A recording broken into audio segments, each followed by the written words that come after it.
Chapter 16. Arya. Hey, it's been a while. I hope your training is going well. I don't have much time to write this, and if anyone found out I was writing to you, I could get in some serious trouble. So this is going to have to be pretty quick.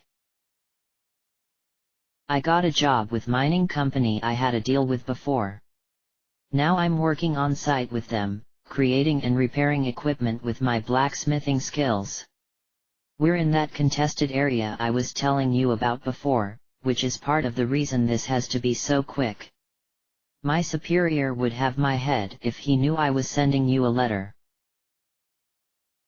Anyway, things are good here. I mostly just wanted to write this in case you didn't get the letter I left back at home, so you would know why I wasn't in the city anymore. Sorry about leaving so suddenly, but it ended up being necessary. Mom's treatment in Piltover is costing more than Akira and I thought, so I had to take this job. It pays really well, though, because of all the secrecy involved. That's all I have time for. I just want to let you know that I love you. I know things aren't what we thought they would be, and that these plans of ours are falling apart, but hang in there. Everything will be okay, and I'll be home soon. Just a little longer, I promise. Then everything will be as it should be. Zane. I set down the letter on my desk, and let out a sigh, leaning back in my chair. I stare at the ceiling, and for a while, that's all I can do. My thoughts and emotions blur together in an incoherent storm of anger, hurt, fear, worry, and just about every other emotion. So I just stare at the ceiling, letting it all play out until my heart stops pounding. A faint headache starts to echo through my head, and I force myself to start to work through the hurricane, closing my eyes to focus.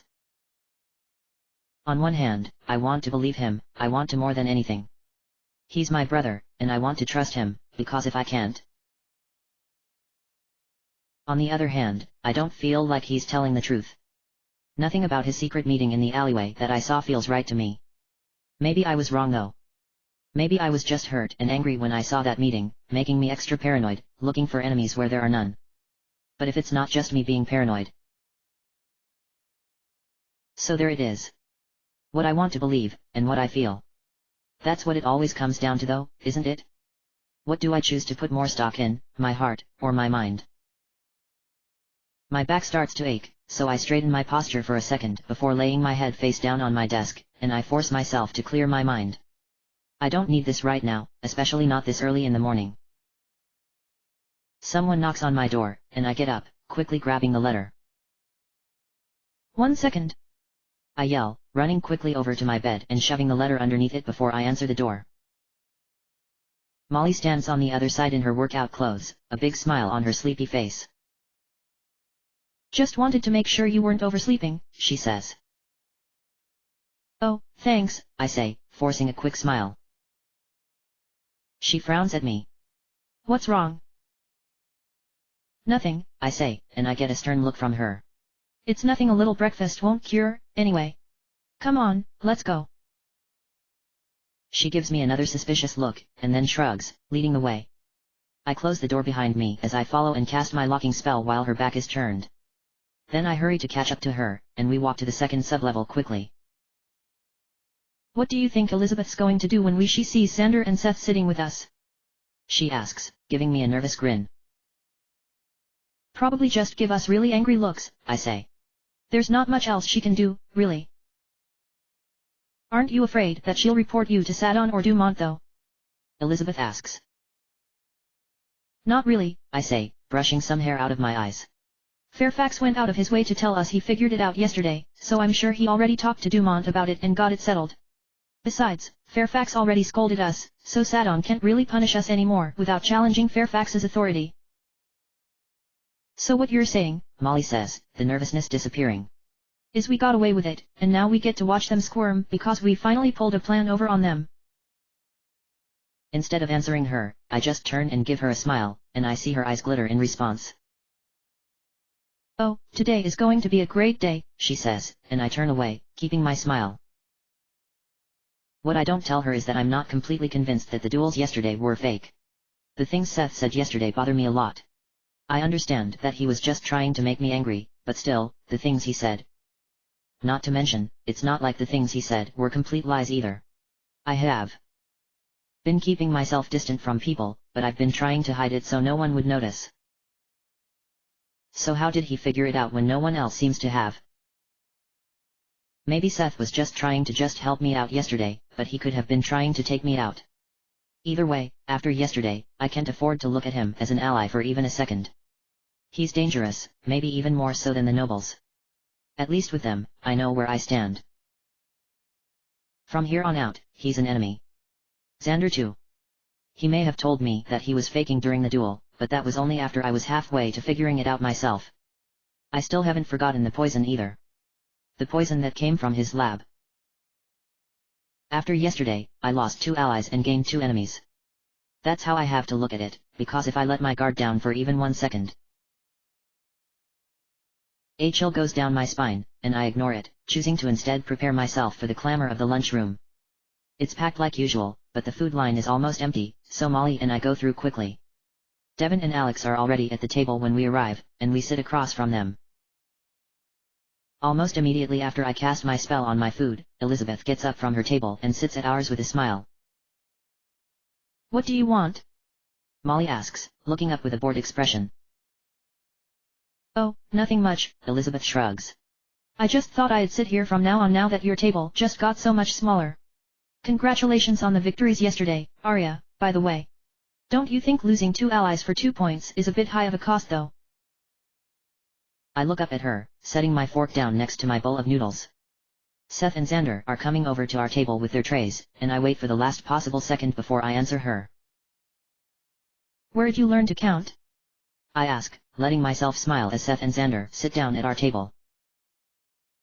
At first, Elizabeth looks confused. Then I see the gears turning, and her jaw slowly drops as she begins to work it out. Her face turns red, and she clenches her teeth, eyes blazing as she looks at us.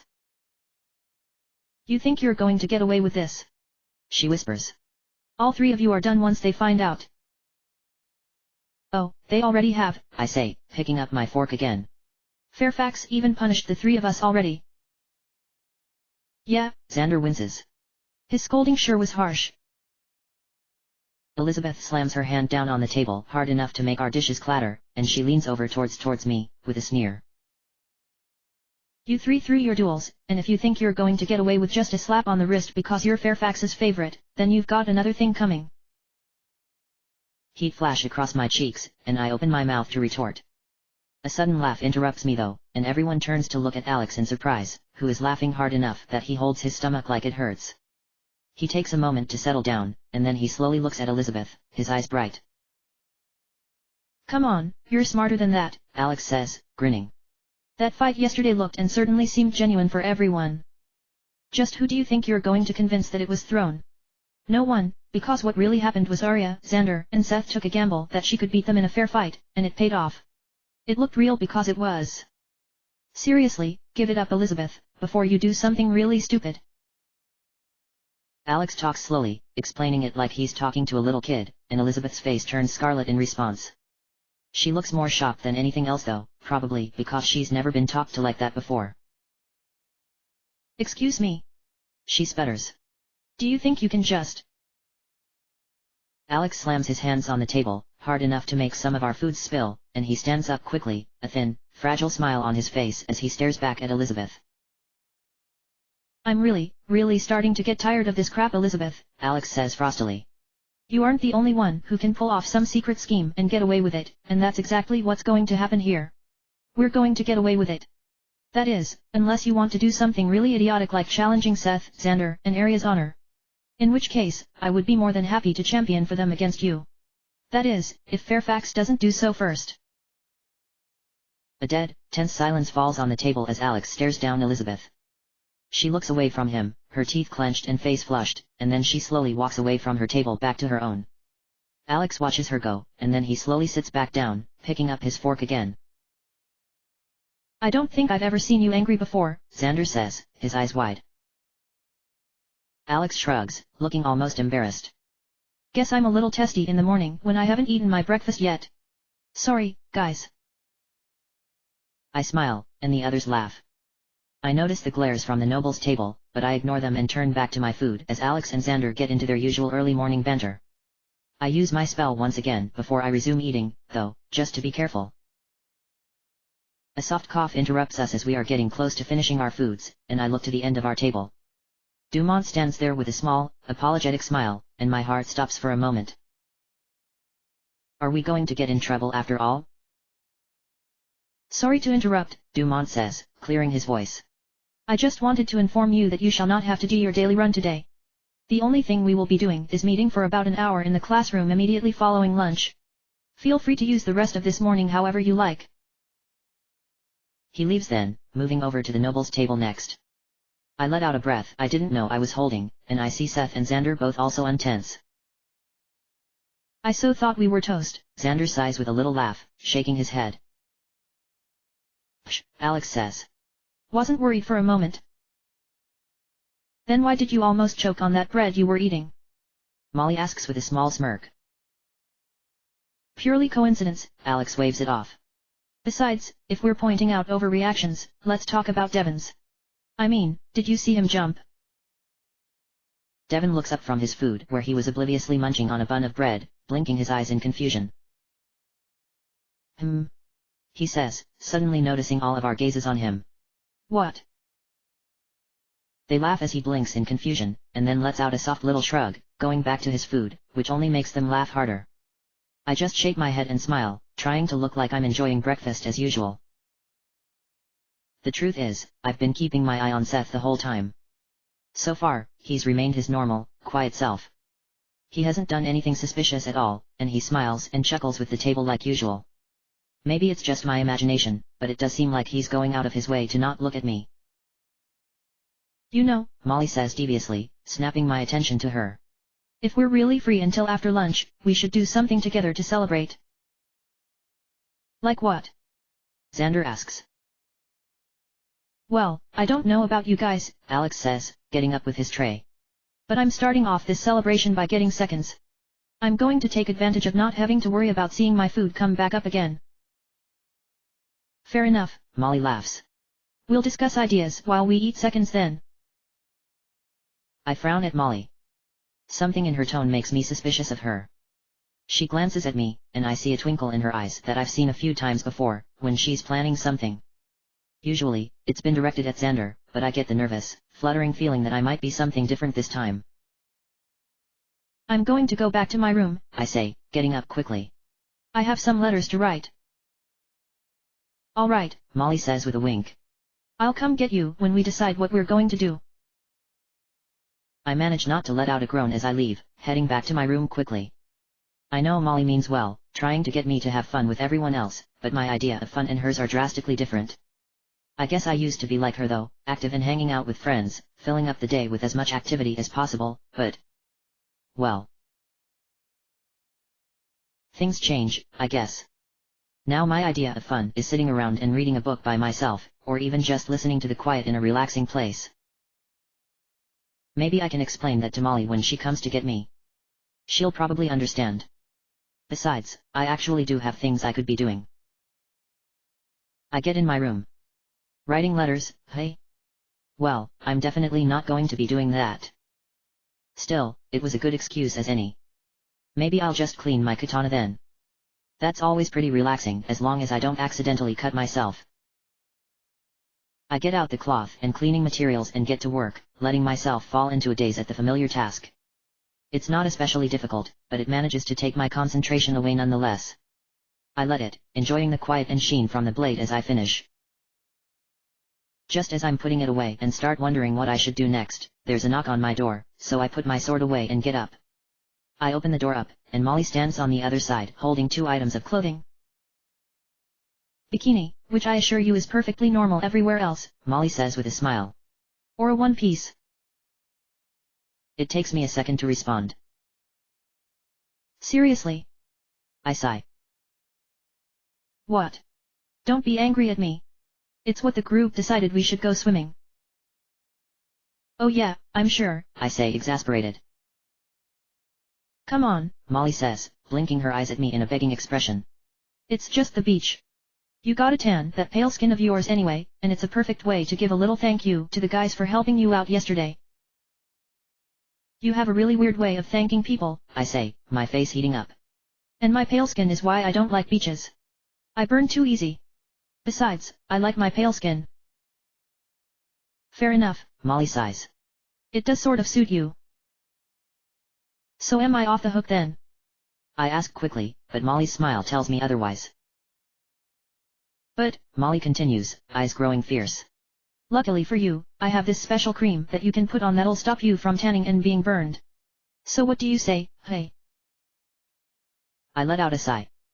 My back aches, probably from leaning over my sword for so long while I was cleaning it, and I give Molly a look. It takes me a second before I find the right words. Molly, there's another reason why I don't like the beach, I say, looking away from her. I'm sure it's nothing I can't solve, Molly answers, beaming at me. Come on. Tell me. I dare you. 30 minutes later, I find myself laying in the shade of an umbrella, the only person wearing workout clothes on the entire beach.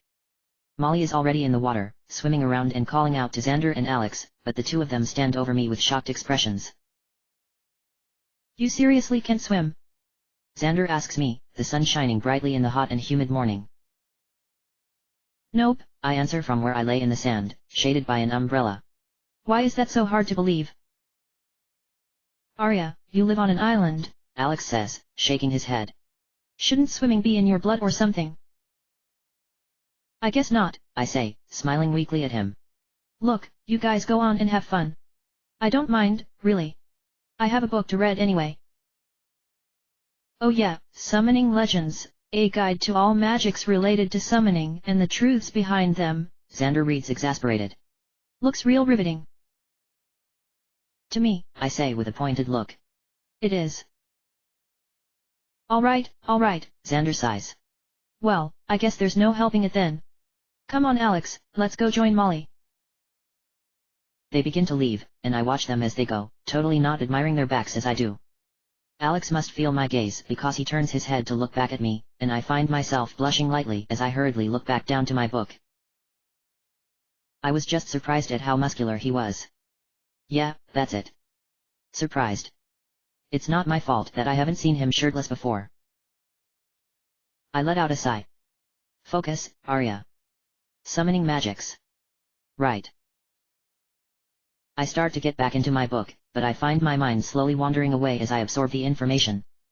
It's not that it isn't interesting to me, I just have an easier time reading these kinds of books when I let myself take time with them.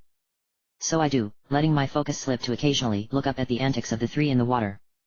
I glance over to where Devin is, lounging about in shorts and a lightweight tunic. He seems equally amused as I do, occasionally looking from the notebook he writes into the three in the water. Devin said he'd swim a while later after he finished writing some things, and Seth also said he had to finish something up real quick before he came out.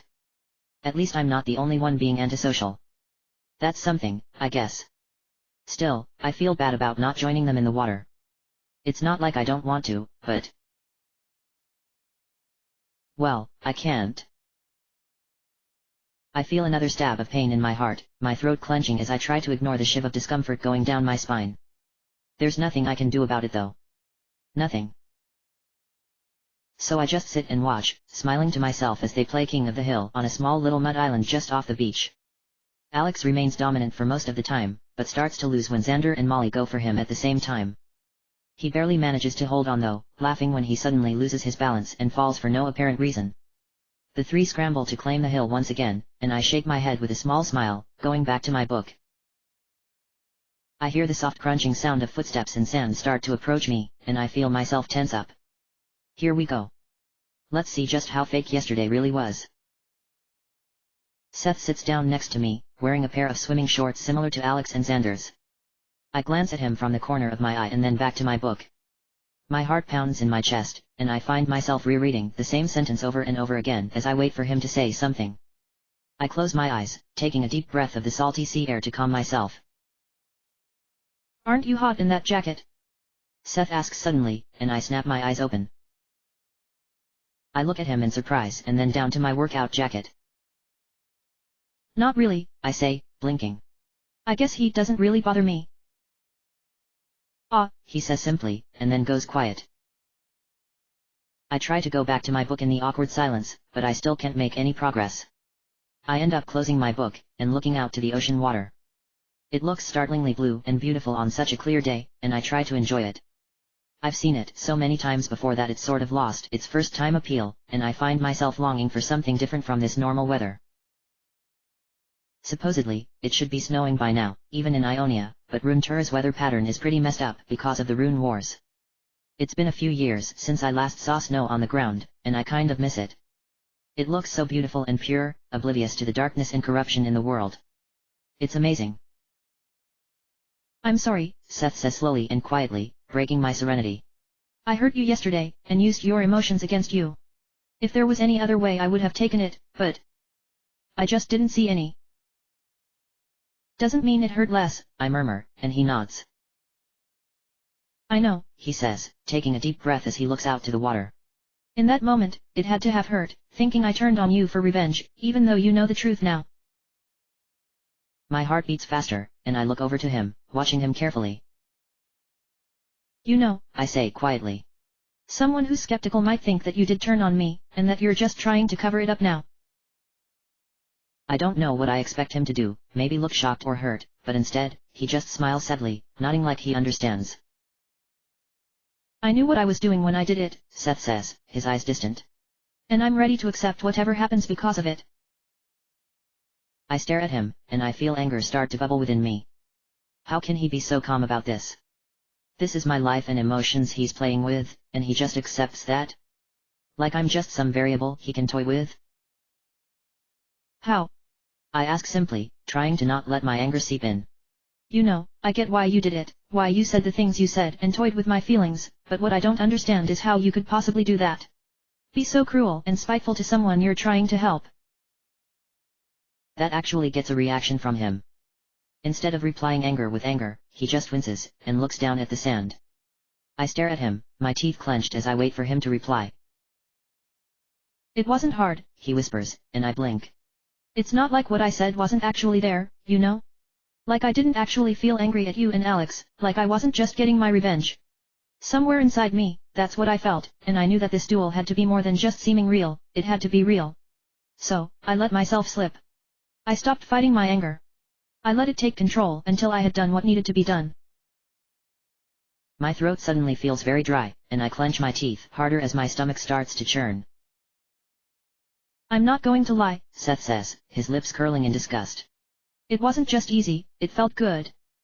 To give in to the anger, and to let myself see things that way. Those thoughts of revenge didn't just come out of nowhere. I don't expect you to forgive me, but you do deserve to know. I look away from him, feeling suddenly nauseous. He's telling the truth. That's the worst part. I know for a fact that everything he's saying about just giving in to his anger is true. I know it because I've been there before. I've done what he did. The difference is, I did it for myself, and he did it for someone else. I'm still more suspicious of him than of everyone else here, but this... Well, I guess now at least it makes sense. What he says is true, that everyone has those dark thoughts and feelings that whisper, tempting you to do something you know you shouldn't. The scary part is that he knows just how easy it is to act on those feelings, on the evil. It's so easy because instead of fighting to not act on them, you just give in. It's as easy as that. Just stop fighting. Flip the switch, and everything changes. He knows it just as well as I do, and that's how he was able to act so realistically during the duel. He wasn't faking, he was just letting his darker part show. I have to be more cautious of him for that very reason though, because that means a part of him really did mean the things he said. This whole time, I thought he would come to me and apologize, trying to talk me into believing what happened yesterday was just an elaborate ruse. But he didn't. Instead, he admitted to some of it being true, and that's why it seemed so real, just like Xander's reason for dueling me. They both gave in to something dark and hateful inside of themselves. Seth just kept on his mask longer. I have to keep them under constant watch from now on for that very reason, but at least now I know. They didn't even try to hide it for a second though, which means... I forgive you, I say quietly, and he looks at me in surprise. Just don't expect me to ever trust you. He stares at me, and then smiles slightly, a look of relief on his face. Good, he says. But I have to ask, do you actually trust anyone here? I look away. The only things I see are my supposed friends, smiling and laughing as they wrestle for control of the mud hill. Molly shrieks as she falls from the hill, and Alex lets a roar of triumph. Molly gives him a pointed look, but then bursts out laughing when a huge ball of mud thrown by Xander slaps Alex right in the face, and he starts coughing out mud. They fight playfully, without a worry in the world, just enjoying each other's presence. No, I say simply, staring at my allies as they laugh and play in the water. Just like you, I meant what I said yesterday. It's not that I don't want to, but I can't. I just can't. That's good, Arya, Seth insists softly. Because in Noxus, they teach us to not just give in to our anger but to feed it and turn it into hate. It's disgusting. I threatened your family yesterday, so don't trust anyone here. People can turn on others in a second, even without Noxus encouraging it. It's ingrained in our bones, to do anything to win. I shiver, but I manage a nod, not trusting my voice. Then he gets up and heads towards the water. Seth. He may be one of the most dangerous people here, even more dangerous than the nobles. At least with them, I know they're trying to take me down. But Seth, he understands what motivates himself and the other Noxians, and he knows when to use that. That puts him on an entirely different level. One slip or step in the wrong direction, and everything here could fall apart. I've known that since the beginning, but this is just one more countless reminder. I watch my allies as they splash in the water, Seth giving battle advice to Molly and Xander as they try to dethrone Alex as king of the hill. Even with him indirectly helping though, it doesn't do much, and Alex manages to keep his spot for a while. Ha, ha. I hear him shout faintly from where I am. Is that the best you two have? That's when I notice Devon has left his spot nearby and is quick walking up to Alex while his back is turned to fend off Molly and Xander's next attack. Devon moves swiftly and silently, like a predator cat, and even seems to move through the water without a sound. He scales the small mud mountain without Alex noticing, wraps his hands around his belly, and jumps off with Alex in tow into the water. Xander lets out a triumphant shout as he scurries to try and take Alex's place, but he fails to notice Molly turning on him until it's too late. One quick shove later, and Molly's standing on top of the muddy hill, her arms on her hips as she laughs maniacally. Fear this day, you fools! Molly bellows. For the dread rule of Queen Molly, the first and only has begun. Nothing shall save you, now. Bow and beg for your lives, for my immortal reign will never end. Her foot slips out from under her in the mud a moment later, and Queen Molly's reign comes to a very anticlimactic end as she splashes back into the water with a small shout. She sputters out of the water a moment later, blinking in confusion at the laughing around her until her gaze settles on me. Peasant! She cries out, pointing at me. Fetch me my drying toga. I need a break from these mongrels. I get up with a smile, grabbing Molly a towel as I do. Maybe I'll never be able to be carefree and have fun like they do, but at least I can pretend. At least I can smile for them. I owe them that much. Alright everyone, Dumont begins once we find seats in the classroom. As I'm sure you already know, today begins phase 3 of your training.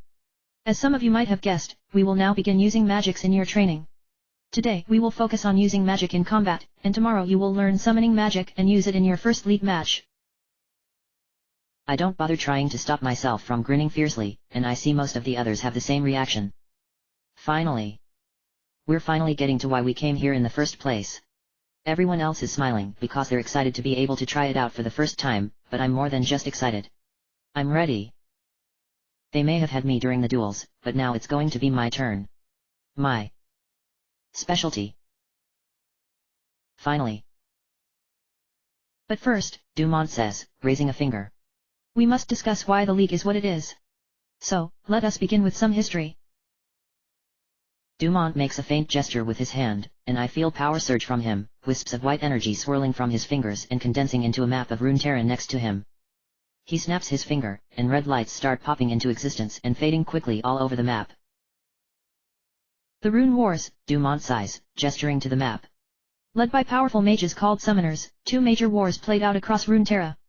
City-states and other factions vied for control over any and every holding they could set their sights upon, and the magical warfare was horrific. Armies were ripped asunder, settlements engulfed in seas of fire and acid, and even kings fell victim as the very earth they so proudly ruled turned against them. Dumont looks away for a second before continuing, clearing his throat as if it pains him to even talk about it. Something all of you should be keenly aware of, however, Dumont says, waving a hand at the map once again, is that magic always comes with a price. That's when I start to notice the color of the spectral map of Runeterra has changed. Each red spot that flared to life to mark battles slowly faded, but some of the color remained. As I watch, the red starts spreading out, infecting the white areas around it. Soon, the entire map is bright red, shining iridescent light across the dim room. Just as auras develop around mages as a side effect from calling up magical power, so too do spells actually have auras, Dumont continues, eyes sweeping around the room. The auras around spells are invisible or contained within the actual framework, which is why it took us so long to realize what we were doing to Runeterra. With each spell we unleashed upon the land, slowly but surely, we were poisoning Runeterra with excess magical energy that it could not possibly handle. The energy of each spell, radiating outward, spread with each battle and wreaked havoc that couldn't possibly be undone. With another flick of his wrist, the spectral image suddenly starts shaking, cracks appearing in it. A low, screeching sound comes from the particles, permeating all the way through my bones, and I shudder, almost putting my hands up to cover my ears.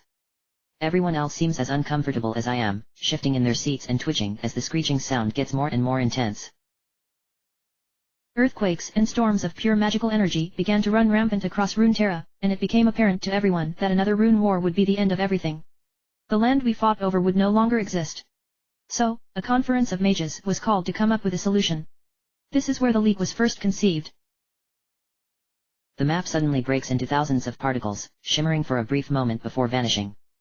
The screeching disappears with it, and I feel myself relax, my muscles unclenching. Dumont steps to the middle of the room, looking over us slowly. At first, the only thing that was accomplished at these conferences was endless bickering. Eventually, one faction began to emerge that was pushing for what would eventually become the League as we know it. Many were terrified of these mages proposing a system led by summoners, the very people who were destroying the world. They were called by one mage a bunch of radical insurgents orchestrating tyranny. The faction adopted that name to spite their critics, and became known as rioters. Soon, it became apparent that no other solution would work, and so the riot plan was given a chance. The first few iterations of the League, Dumont continues, his voice hard, were failures. The first attempt had summoners fighting in the ether realm. It was quickly realized that this simply would not work. City-states and their people would never follow unnamed and unknown wizards, and the outcomes of the matches would never be honored. So, the idea of using champions was brought up. What was needed was not power, but a legend for the people to rally behind. However, this was not enough to please the people. In this ether battleground, this so-called field of justice, it became apparent very quickly that it was anything but justice. Justice is fair, and war is not. For this to work, the League had to become something more than just a proxy battleground. It had to provide not just fairness, but entertainment to the people of Runeterra. And so, rules were created. Champions' abilities were turned into statistics that could be measured, and then weakened and strengthened accordingly. Mechanics were added to the field of justice such as minions that would grant gold and towers for each team. The League changed from a gladiatorial blood bowl to a game that could provide fair and unquestionable decisions. War is not fair. The very purpose of the League was to remedy that. So, now conflicts are truly just a test of skill, and are made to be as fair as possible. Dumont stops, looking around at us. He presses his lips into a thin line, almost as if considering his next words carefully. His eyes land on me, and I look away from his intense gaze, trying my best not to fidget in my seat. Let me be very clear about this next part, Dumont says, his voice ice cold and just as sharp. There has been some recent criticism around Runeterra on just what sort of role summoners play in the League and if they are even necessary. I want to make it perfectly clear that without summoners, not only would the League not exist, but it would fail to function, destroying Runeterra. Summoners are more important part than even the champions. Anyone who says otherwise has clearly not thought things out. His gaze finally shifts from me, and I suppress a shiver. I've heard the whispers he's talking about, and he's right, people have been talking. They don't understand why champions, supposedly so mighty and powerful, allow themselves to be controlled by summoners. I've always disregarded those whispers as a minority, but if even Dumont is addressing them now. It was tested, Dumont says, his voice ringing clearly. On what would happen if the shells and the artificial souls of the champions were created and let loose. The results were as you might expect. Every single match that had the same composition of champions ended exactly the same way 99% of the time. Artificial souls are only a snapshot of a champion, so it makes sense that they would behave the same exact way over and over again.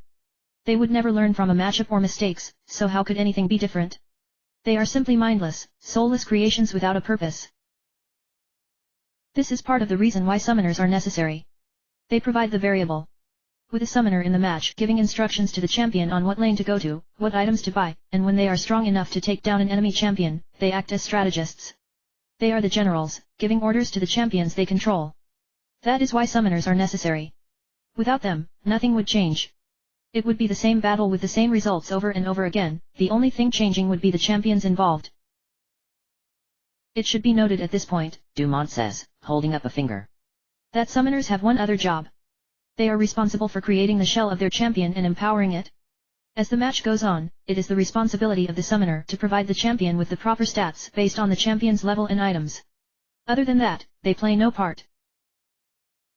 So, to sum things up, summoners are the strategists. They give the orders and provide the tactical intelligence.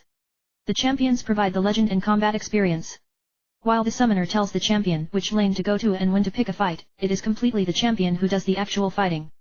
Contrary to popular belief, the summoner does not control every sword swing or ability activated. That is the champion's role, not the summoner's. That is not to say that summoners play no part in combat. The job of the summoners is to give magical aid to the champions. As I said before, the aim of the league was to not just create a battleground, but to create a fair arena that the denizens of Runeterra could rally behind. So, summoners are given the responsibility of using magic to increase a champion's base abilities. The statistics in-game of each champion, attack damage, ability power, attack speed, movement speed, armor, magic resist, health, and mana are all simply measures of how much aid in the form of magic is given to the champion. Dumont chuckles for a moment, quickly clearing his throat. If a champion were to simply take one swing of a sword and fall dead, they wouldn't be very legendary, now would they? Not only that, but as I said, war is not fair, games are. With champions now having health bars that measure the amount of defensive magic before they die and other stats to measure the other magics helping them, battles become equal contests between the strategies of the summoners. Dumont claps his hands together, giving a nod. So, with all this information, I'm sure everything you've been doing here begins to make sense, no? I feel my eyes widen involuntarily as Dumont smiles. Oh. Of course. If we're supposed to be the strategists, then we would need to understand every aspect of combat. That's why we've been training in hand-to-hand and weapon combat. It was to make us understand the combat the champions would be doing. I always just assumed that they wanted their summoners to be tougher and stronger than any other, to be part of the Noxian way. Judging by the looks, you've all begun putting it together, Dumont chuckles. Sadon told you that you needed to be as strong as the champions you were controlling, but that's only a part of it. Knowledge is power among mages, even more so among summoners. Now that you've begun to know how fighting works at an intimate level, you will have a major advantage over the other summoners. So, Dumont says, clapping his hands together, we will move on to the final phase of training. To truly understand what a fight with summoners backing you up feels like, you must participate in one. For that reason, your homework for tonight will be coming up with stats and abilities as if you were a champion. You will have the end of tomorrow to have all your stats and progressions approved by me. Please be aware that you will be practicing summoning enhanced shells tomorrow and will not have the whole day to come up with the stats. That is all for today, Dumont finishes with a nod. Look at current champions' stat progressions and base yours off theirs if need be. Take this seriously, because Thursday you will fight as a champion and summoner in your first league match. Good luck, summoners. Dumont turns on his heel and walks out of the room, leaving us in a fragile silence. The nobles break it first, standing up and leaving the room quickly. I look at my allies, and blink in surprise as I see the stunned expressions on their face. I know that it's a little sudden to be asked to come up with abilities, but is it really that surprising? I mean, we are in an academy to learn how to be summoners. So, why do they look so shocked? Whoa, Xander says, scratching his head. Is that even possible?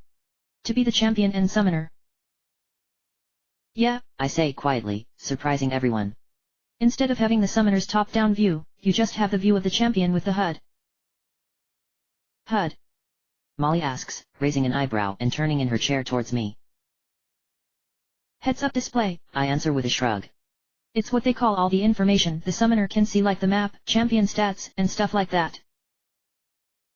Oh, Molly says, scrunching her eyebrows together. Everyone remains quiet for a little longer, and so I slowly stand up, brushing off my skirt. I'm going to get started working on my skill set then, I say, moving towards the exit slowly. If you guys need any help figuring out stats or anything, just Arya. Alex says suddenly, standing up quickly from his chair. I turn to him, blinking in surprise. My eyes catch my other allies as I do, and they all look at me almost desperately or lost. Well, except for Devon. He just watches quietly like he usually does.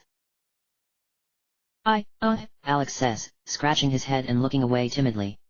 I think I speak for everyone here, so do you think you could help us figure out our abilities and stats? I don't think any of us have a clue what any of that complicated stuff should be, so. Sure, I say, smiling at him and rubbing my eyes tiredly. 5 other people besides me. We should be able to finish that pretty quickly. I mean, you guys have some idea of what we're supposed to be doing, right? They answer with blank looks, and my smile slowly slips off my face. This might take longer than I thought.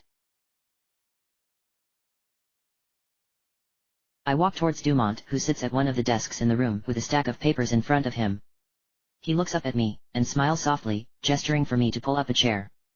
I do so, placing my paper on the desk. He looks up at me with raised eyebrows, letting out a little huff of air. Best for last, I see.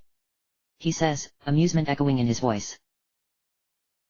The others wanted me to help them with their skill sets, I say tiredly, and he chuckles. I was wondering why it took you an entire day to get back to me. That also explains your classmates having such good papers, I suppose. He grabs my paper from the desk and looks at it, eyes scheming over the words quickly. I look around the room in the awkward silence, looking for any little details in the stonework I might have missed before. What did you think of the rift today? He asks, and my gaze snaps back to him. I open my mouth to answer, but I force myself to pause, thinking about it. Summoner's Rift, one of the major battlegrounds constructed by the League. For being a construction in the ether, it felt surprisingly real, from the gentle river cutting the map diagonally in half to the different terrain of the 3 lanes, top, bottom, and middle. It felt surprisingly real, actually. What really got me was the nexus. Seeing the giant crystal floating in the middle of a seemingly bottomless pit, protected by 2 towers of stone right next to it. It was beautiful. The crystal's refracting light, and the giant crystal hovering in the middle of the large stone construction. It was, well, a dream come true, really, to actually be able to see the rift in person. It was amazing, I say finally, shaking my head with a small smile. It was a little weird getting used to the HUD blocking some of my vision at first, but after that, I mean, it just seemed so real. And the summoning technique? Dumont asks thoughtfully. Do you think the other students will be able to master it? Not right away, no, I say, sliding my eyes away. It takes a lot of focus to maintain a spell in the back of your mind and still fight on a battleground. Even with the summoning orbs to help, it's tricky. Some of my classmates were sweating after just 20 minutes of exploring. Humph, Dumont sighs, setting down my paper. I had the same assessment. I fear they will struggle when it comes to actually casting spells within the rift too. Not that I'm saying they're weak or anything, I blurt out quickly. It's just, summoners were never meant to create a shell and control it while keeping the connection to the League. It's just a little much for them. Dumont nods slowly, then lets out another sigh. Enough about them, he says with a wave of his hand. Let's talk about this. He points to the paper, staring at me questioningly, and I feel myself tense up. Here we go. Are you sure you want to do this? He asks quietly. These abilities you've chosen to be able to use in the League matches are quite unique. I'm not entirely convinced this will work for you. I try not to fidget too much, but I can't help it. The reason I turned in my paper at the last minute wasn't just because I was helping my classmates, but I also didn't know what abilities I wanted to pick. I mean, I had it figured out, but that was before. A pang of hurt slices through my heart, and I swallow, my throat suddenly tight. I look at Dumont, trying to keep my face as steady as possible. I'm sure, I say, my voice steadier than I feel. Okay, He says, letting out a sigh. Just be warned, having only skills of this type is dangerous. Your classmates didn't hold back on the devastation there's good wreck. If you're holding back, I'm sure, I say, clenching my fists underneath the table. Dumont looks at me, his eyes searching, but he leans back after a moment, gesturing at me vaguely. Very well. Your skills and stats are fine. I will see you on the rift tomorrow, Summoner. I nod at him, and then stand, leaving the schoolroom. Tomorrow, it begins. This may be a huge gamble, but it's not like I have a choice. Not after what's happened. I just hope I haven't made a huge mistake, because I probably won't live long to regret it.